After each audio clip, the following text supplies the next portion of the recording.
Warm welcome, you're watching To The Point. I'm Preeti Chaudhary. We are looking at a possible third wave of COVID due to the super mutant Omicron virus. Having said that, let's hark back to what happened in the second COVID wave, where we had seen multiple rallies. Let's just talk about elections here, where we had seen multiple rallies, multiple road shows which took place back to back with the Bihar elections, and then came the West Bengal elections. The EC faced a lot of heat of going soft, not actually cracking the whip. We saw what happened during the second wave.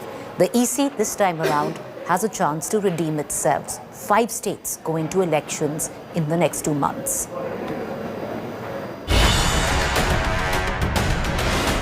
Omicron, a super mutant variant.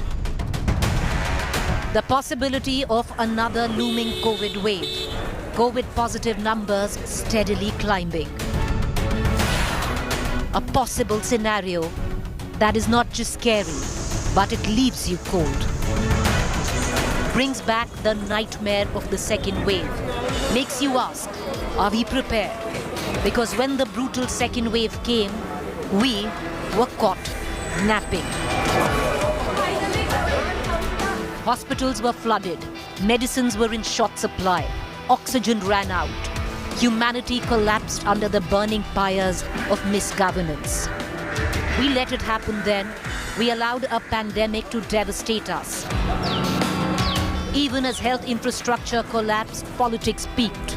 Then were the Bihar, West Bengal elections. As advisories were given, campaigning never stopped. Rallies never curtailed. Tough questions were then asked of the Election Commission of India. Did it fail in protecting the citizens? Did it fail in regulating elections during a crippling second wave? Did it do nothing more than issue advisories? The signs of an Omicron third wave are ominous, and this will be the acid test for the Election Commission. 5 states are election bound in the next 2 months. The same time, an expected third wave is set to peak. Already, large crowds are being witnessed in rallies, sabhas, road shows. The question now is, will the Election Commission crack the whip this time, redeem itself after failing in the second wave? Will it show more spine than just issue guidelines? Bureau Report, India Today. Viewers, we don't know how brutal the third wave will be. We actually don't even know if the third wave will come about. Experts feel that with the Omicron virus and the data that they have from other countries, India will possibly peak.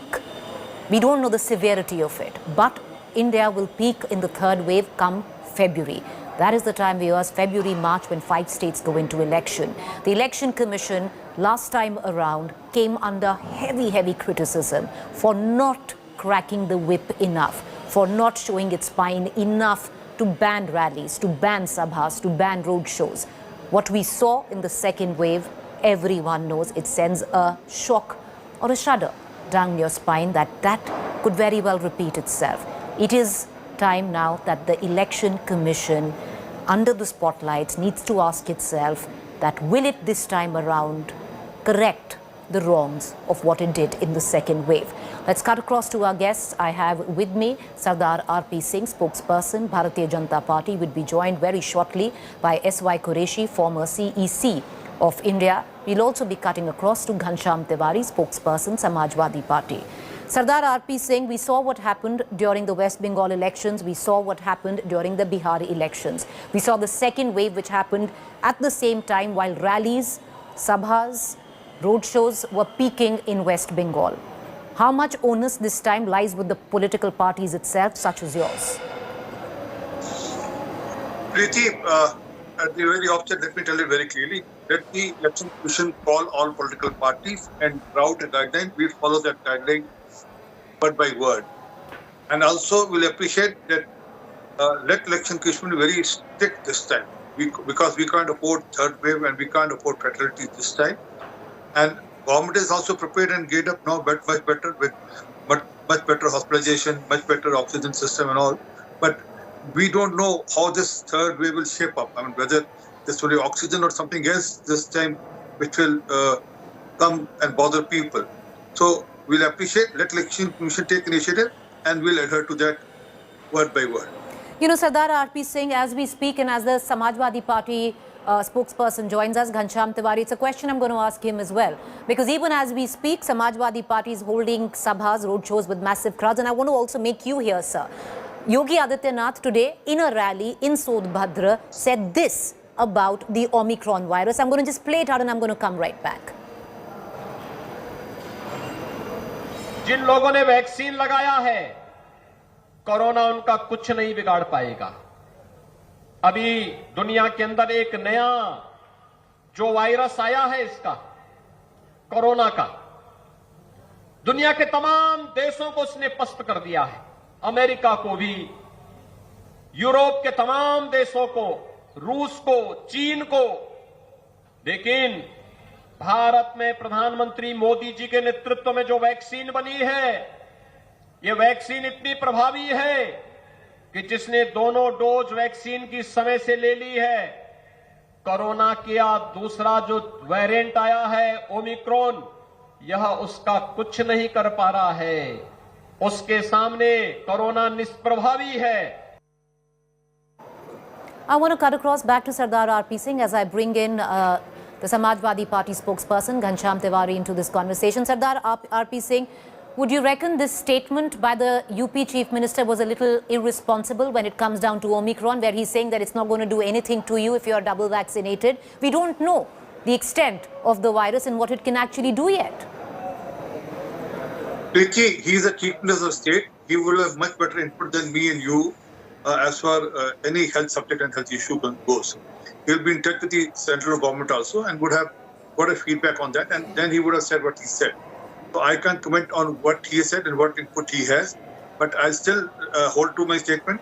Let Election Commission decide how election has to be conducted, how precaution has to be taken. We'll take all precaution as per the guideline of the election. Sardar R.P. Singh, stay on with me. I want to bring in Ghanshyam Tiwari into this conversation. Ghanshyam Tiwari, you know, visuals, your own party handle is tweeting it out, and we're going to start showing those visuals of the Samajwadi Party rallies as well. Packed sabhas, packed road shows of Akhilesh Yadav in midst of massive crowds with thousands of people. Today, Akhilesh Yadav's wife, his children have tested positive, yet the rallies are continuing. Good evening, Preeti, to you, R.P. Singh ji, and the viewers. Three things stand. One is that the public support is absolutely incredible across Uttar Pradesh because people want to rout Bharatiya Janata Party and their agenda of terrorizing common man, driving them to unemployment and price rise. As far as COVID is concerned, we would not be foolish like the Chief Minister of Uttar Pradesh and make such ballistic statements. We are absolutely clear that yes, it's a fact. As it is playing out in the country, that we as a nation and political party and political rallies are not bracing up for Omicron as yet. But the national preparation against Omicron has to be led by the government of India and our institutions. If the institutions, in this particular case, Election Commission of India, take a stance, I can commit to you that... Ghanshyam Tiwari, we lost you. We're going to come right back. Your visuals have frozen, but we're going to play those visuals out, you know, of this massive crowd thronging, you know, the rallies of Akhilesh Yadav. And you can't put the onus on the Election Commission. There has to be onus on the political parties as well. I want to cut across right now to S.Y. Qureshi, former EC. Sir, the question I ask you is, you and I were on a show 6 months ago when we'd seen the brunt of the second wave. We'd seen how the EC was completely soft other than issue advisories, certain guidelines. It couldn't really take any action. Is it that the EC is a toothless body, or the EC failed us in the second wave and it has a chance to redeem itself this time around? Well, whenever I hear a word like this for EC, I feel very hurt. I feel as if I'm getting a slap. But at the same time, it is true that 6 months ago in Bengal, EC it made a mistake. They should have enforced the guidelines. They had very good guidelines, world-class guidelines, no doubt. But they could not enforce it because they were waiting for some political signals, it seemed. And and the damage was done. And I agree with you that this is the second chance to redeem, and I hope they are wise enough to do so. S.Y. Qureshi, I want to ask you, can the EC, is it in the powers of the Election Commission to ban rallies, to ban road shows? Yes, indeed, of course, yes. In fact, that is what they had done. They banned the road shows and all the road shows that really taught, because those were the guidelines, but they were enforced.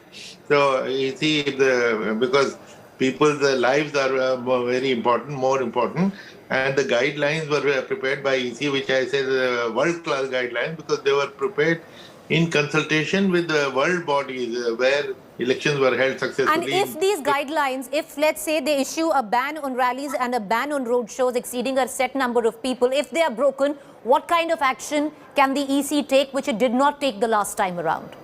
Well, it can do many things. It can ban the leaders from campaigning altogether.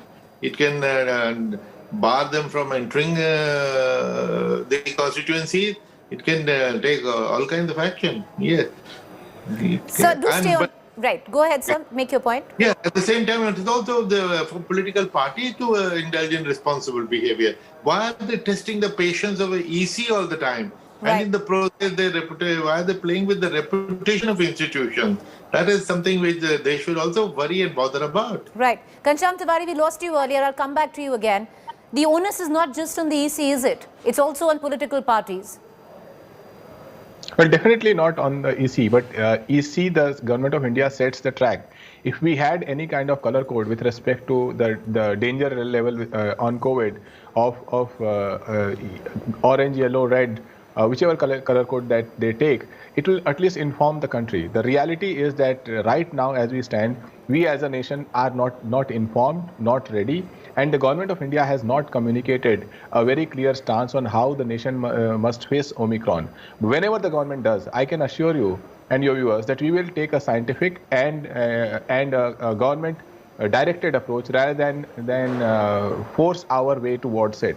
The Uttar Pradesh election is intense. People want to throw out BJP, and we see that spirit. But at the same time, Uttar Pradesh has seen the worst COVID deaths in the last 6 months, and a government that will threaten people when they demand oxygen. So we will not enable Omicron the way BJP has enabled in the past the second wave. Ghanshyam Tiwari, we'll only know the political aspect of it when that last vote is counted. But having said that, UP, the rural belt, suffered a massive brunt of the second wave. It seems the people haven't learned any lessons because the kind of crowds that are already thronging while Omicron numbers are silently climbing up. The onus does lie on politicians like yours. Akhilesh Yadav's own wife has tested positive today. We don't know what strain that is, but she has tested positive for COVID. RP Singh, I'm going to bring you back into this conversation. Where does the buck stop, RP Singh? Because one political party doesn't do it. Shouldn't the centre teach by example? Shouldn't the BJP teach by example? We saw multiple sabhas in West Bengal by the BJP during that time. Preeti, I was hearing Ghanshyam Tiwari. I really don't know whether Ghanshyam Tiwari has taken both the doses or not, or whether he has denied saying that it is Modi ka dose and when we come to power, we'll take the dose. And that chance you will never get then if he doesn't take a dose now. Because people who had double dose are still better off than without taking any dose for Omicron. So I'll appreciate Ghanshyam ki पहले जाकर अपना vaccination लगवा लीजिए. चिंता मत करिए, मोदी का ही सही पर लगवा लीजिएगा जी, क्योंकि आपकी सरकार आने वाली नहीं, फिर आप रह जाएंगे वैक्सीनेशन लगवाने से. But thank you so much for that. अच्छी बात है. He's fully vaccinated. Sardar RP Singh, he's just saying he's fully vaccinated. I am fully vaccinated. Thank you so much for your advice. Go ahead, Sardar. धन्यवाद आपका. आपने मोदी जी के दोनों vaccine लगा ली. आप थोड़ा सा बेहतर बच सकेंगे. आप नहीं तो आपके नेतृत्व में. पर RP Singh, मोदी जी की वैक्सीन थोड़ी है ये. RP Singh, is it Modi जी's vaccine? प्रीति, ये कोरोना वायरस का वैक्सीन है. मोदी जी को कोरोना वायरस से कंपेयर नहीं करता. Okay, one by one. Okay, Sardar RP Singh, I want to ask you, is it Modi ji's vaccine or is it a Covaxin or Covishield? No. It's not me. It's their leader who said. It's Akhilesh Yadav who said. और थोड़ा और सुनिए, मैं और कहना चाहता हूँ. घनश्याम की चेक पे करा लिए, इम्पोर्टेंट तो नहीं हो गए आप कहीं. ये भी चेक करा लीजिएगा, कोई ये भी शक था आपके लोगों को. तो सबको पता है किस प्रकार का हालत अपने देश में कर रखी थी और किस प्रकार का मामला आपका है. कि वो अपनी जगह, राजनीति अपनी जगह. पर I still go by this. I'll appreciate, let Election Commission take the stringent possible board and means to ensure that election doesn't become a tool for Omicron to spread. We'll appreciate that. And I'm assuring you, my party will adhere to whatever Election Commission decide on. All right, okay. Ghanshyam Tewari, you wanted to come in for a rebuttal because yes, the Samajwadi Party did politicize the vaccine when it came about. Over to you, then I'm going to cut across to Mr. Qureshi again. Preeti, because RP Singh ji became personal, I must tell him that we under parliamentarians with... आपने Omicron के मामले में आप vaccination आप भाजपा और Samajwadi party लिया है sir, ये इस समय देश का मामला है, आप उसको पार्टी में मत बांटिए. All right, okay. Sardar RP Singh, you made your point. Let him now talk. He didn't interrupt you. Go ahead. Go ahead, Mr. We set up one of the few bipartisan platforms called Parliamentarians with Innovators last year. We run one of the largest communication campaign under immunize.in, which has in 12 languages we communicate on vaccine hesitancy, powered by public health experts from Johns Hopkins and other places. So we are as a civil society. I'll come back to you. Sardar RP Singh, I'll come back to you. Unko bolne dijiye, I'll come back to you. Go ahead. Go ahead.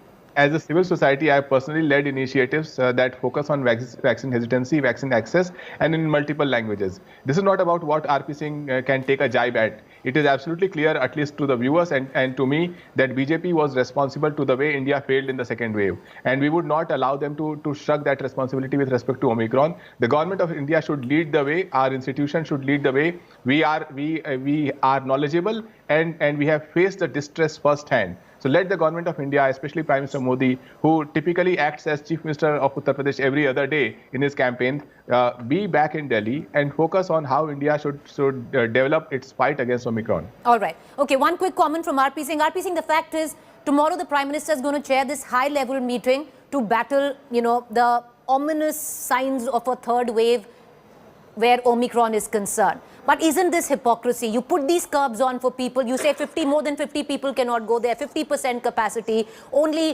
150, 200 people at a wedding. You're doing this for the public, but the rallies are all free for all.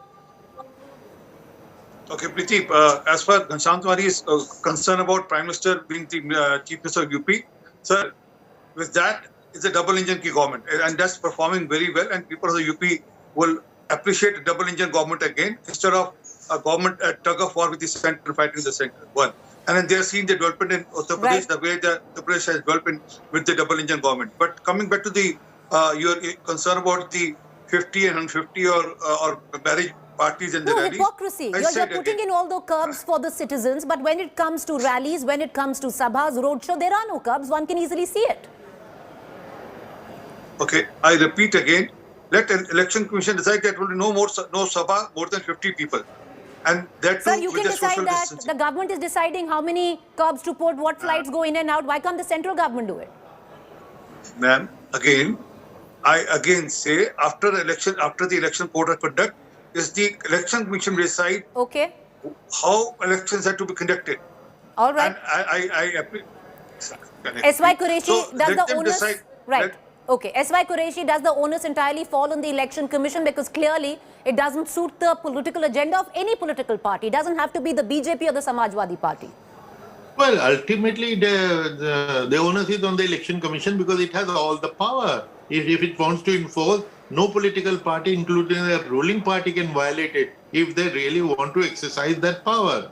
So that way, ultimately, the onus is on them. But at the same time, it is expected that political parties will cooperate because the stringent guidelines that they may impose are for everyone. So that creates a level playing field. It's not being banned. If it is banned only for one party or the ruling party, it will be for everyone. So level playing field there.